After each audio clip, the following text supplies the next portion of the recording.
Peter. Okay. And good morning, fellas. Here we Good are. morning. Good morning, Mike. Yeah. Good morning. December 9th. I'm looking up at my calendar rapidly, closing out this year, which has been monumental on many fronts. That's for sure. So let's just dive right in. This morning, we introduced an idea last week that I'd like for us to really dive into and talk about in our breakout session. So I'm going to give just kind of a brief review and some additional thoughts, and then we're going to break out into breakout rooms and then have hopefully an extended time to come back and talk afterwards. So anyway, we're looking at right now, we're looking at two verses 41 and 42 of John chapter 6. And we'll read that on the next slide, but I want to give a little brief introduction here. Last week, we introduced this idea of the binary mind. Binary meaning two discrete functions, yes, no, right, wrong, very clean, very decisive. That's what I identify as the binary mind. And let me just rewind for a minute. The whole idea this comes up in a Bible study is simply I'm exploring why in the world is there such a disconnect going on in this text or in this story. And so this is, of course, my explanation of it. This binary mind, which is common to all human beings, it is not a bad mind. It is not, I wouldn't call it a fallen mind. It is very necessary and helps us virtually every day to navigate through life and decisions. And it is very much needed. So not criticizing the binary mind over what I'm calling the mind of Christ, but it falls short with weightier matters such as God, eternity, love, death, suffering, pain, paradox, mystery.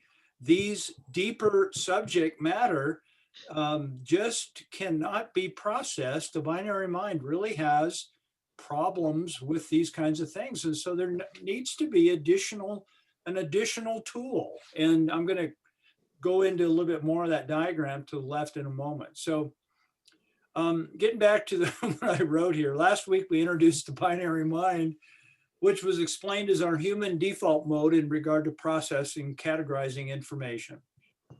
This is in contrast to what we are also calling the mind of Christ, demonstrated by Jesus.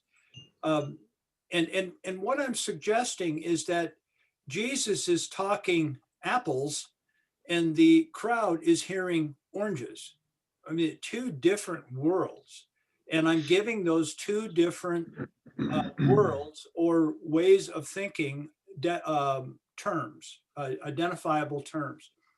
We're using these two modes of thinking to explain the disconnect in communication between Jesus and the crowd.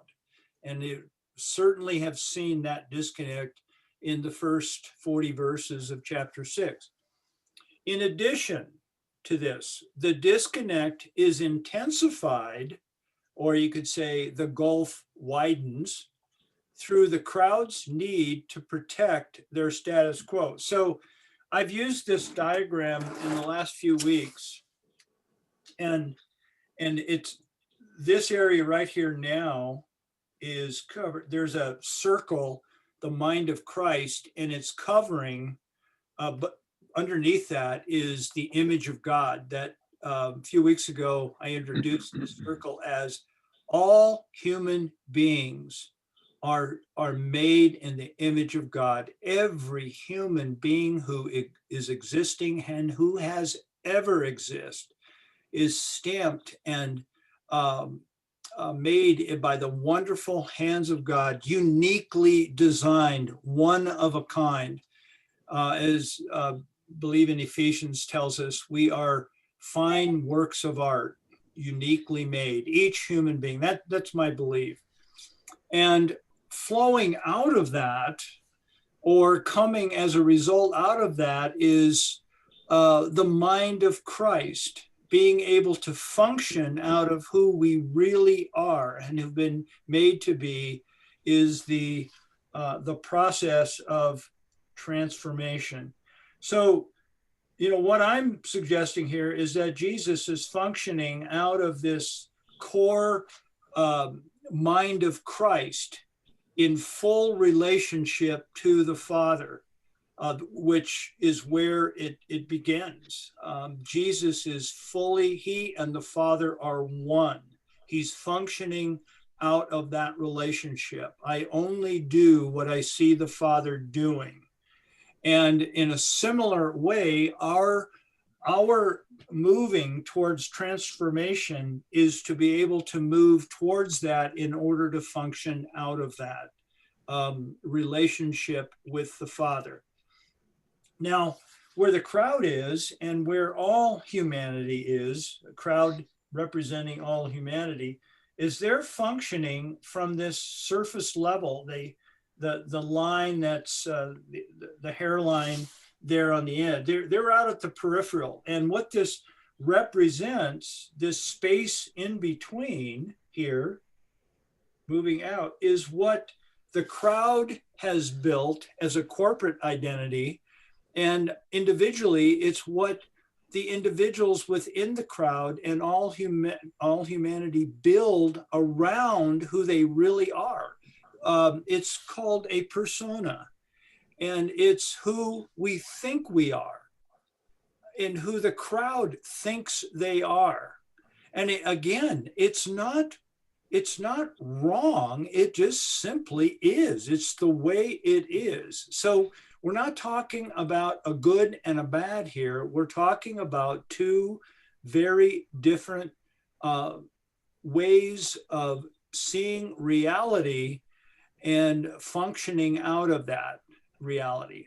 However, I will say this, my belief is that when we die physically, it's this that dies. It's what we have built. And for the first time, we can really grasp, let me qualify that. I think the method or the process of transformation is us moving that, and the reward within that is realizing this side of death, our physical death, more of who we are in Christ, in order to be the light and the salt to the world. So when some people die, it's going to be an extreme wake-up call. There's going to be the shaking of the head and go, oh my goodness, I had no idea. For others, it will be an easy transition, a relatively easier transition, and more of a, wow, now I really, this is what it was. And this is what it is. So, Mike, supposedly, Thomas Merton supposedly said when you get to heaven, there's going to be very little of you there. Very little what? Of you there. Yes, exactly. Which is a pretty Thomas deep Merton statement. is the one who came up with the idea of the true self and the false self. And he has deeply influenced me. And that's exactly what this is, this area around the core is the false self. And the true self is who we are actually in God, the reality. And I couldn't agree more with that statement. So what we have before us is an amazing good news offering. Remember, it's a gospel. This is one of the 4 gospels, which is good news. It's designed to be good news. And there's this amazing good news offering right now here in chapter 6, and it's being bypassed because of the crowd's inability to receive and for the reasons stated. So that's where we've been good summary of last week. And now could somebody read the text? And this is what this is all leading us to here, 41 and 42.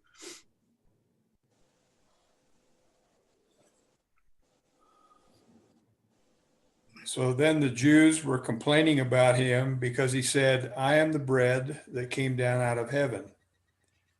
And they were saying, is this not Jesus, the son of Joseph, whose father and mother we know? How does he now say, I have come down out of heaven? All right, good. Thanks, Bob. So we see the Jews, which is a new term within the text. John now adopted this crowd and gave them the term the Jews, and the Jews are complaining right here. They're complaining about Jesus. They're complaining about Jesus because of all of the good news offering that he said. They are focused their laser attention on this idea that he is saying that he's come down out of heaven. They are on intellectual tilt here. Well, they have big warning sirens going off in their heads. And then in verse 42 is the reasoning here. Is this not Jesus, the son of Joseph? They know this family. And then a follow-up here. How does he now say, I've come down out of heaven? So let's move on. And we looked at this slide last week. This is how the crowd is hearing what Jesus is saying. Again, the true equals 1. The false equals 0. This is binary. This is binary language. A true equals 1, a false equals 0. And this is the methodology, the functionality of which this crowd is hearing Jesus. So if we look at the text, verse 41, the Jews were complaining about him because he said, I am the bread that came down out of heaven. We already looked at that. Okay, he's come down out of heaven. They have a real issue with that.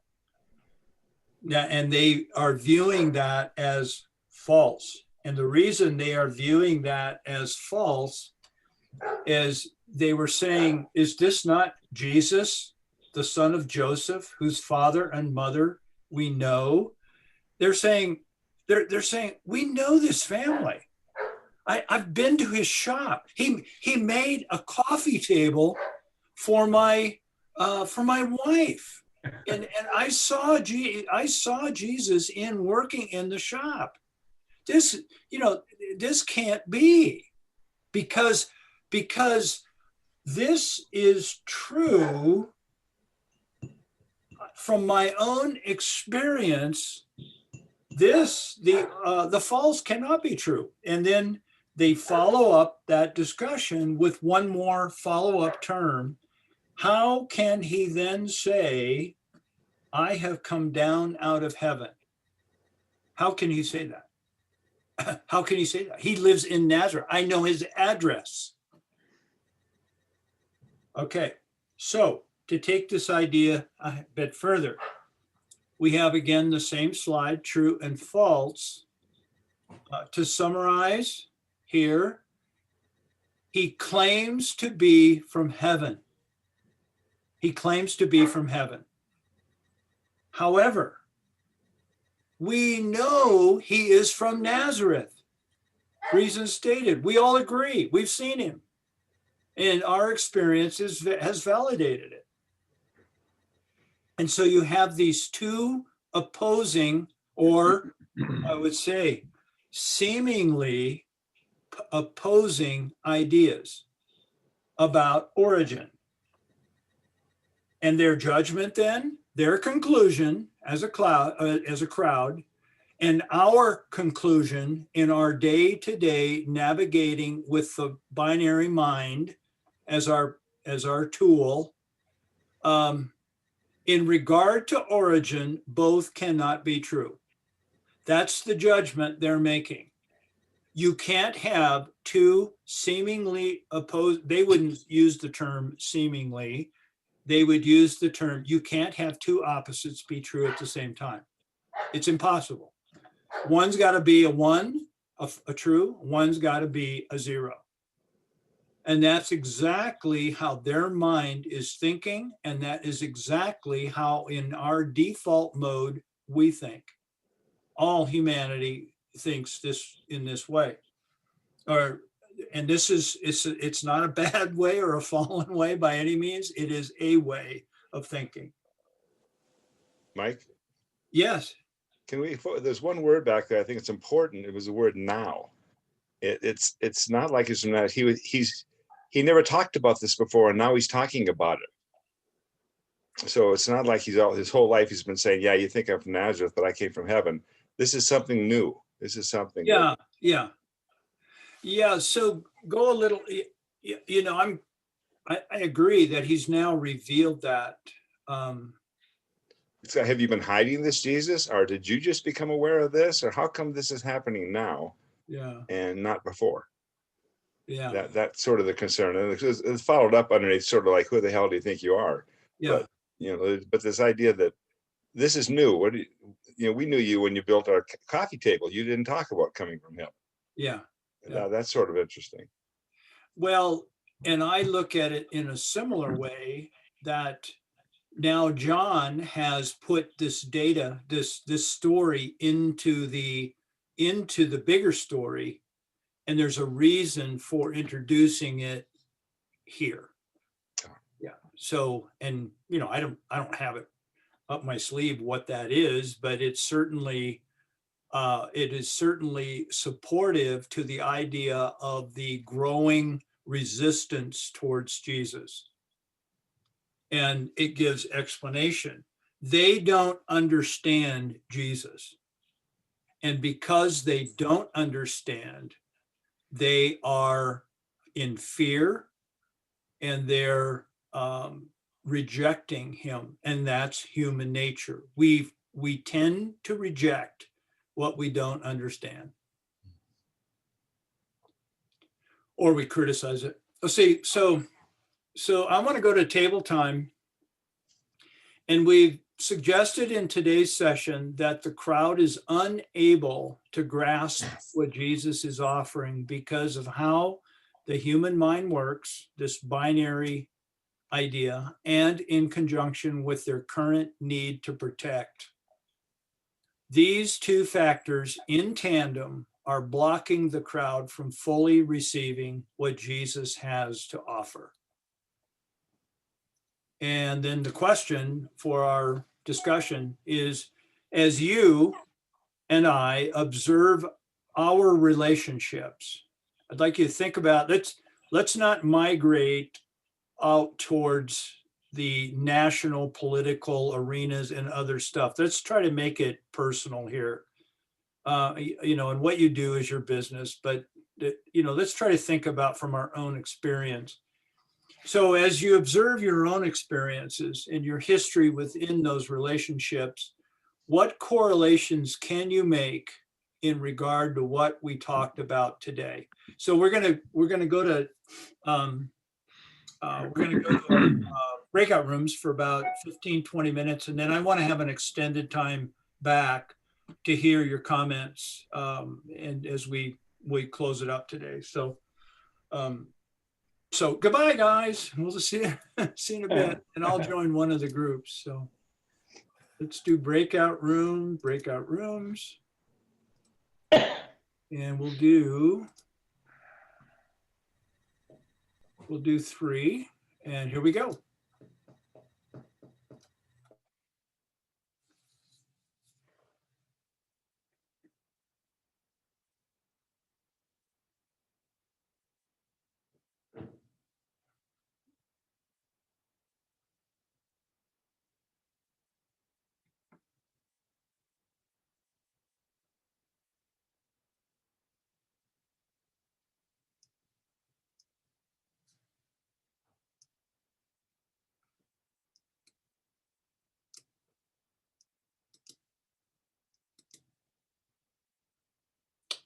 How can I join one here?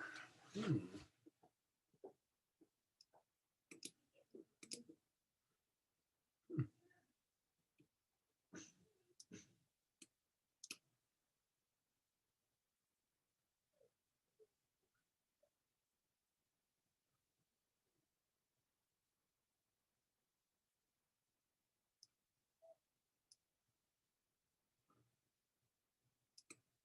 Hmm.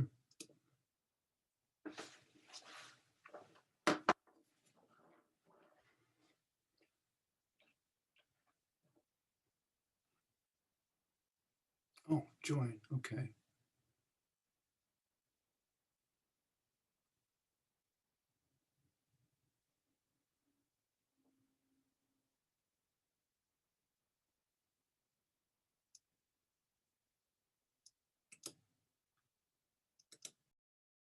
See that. I don't see that in your life. So what I'm doing is I'm saying I don't believe you. And I don't believe you. The reason I don't believe you is I can't see into your heart.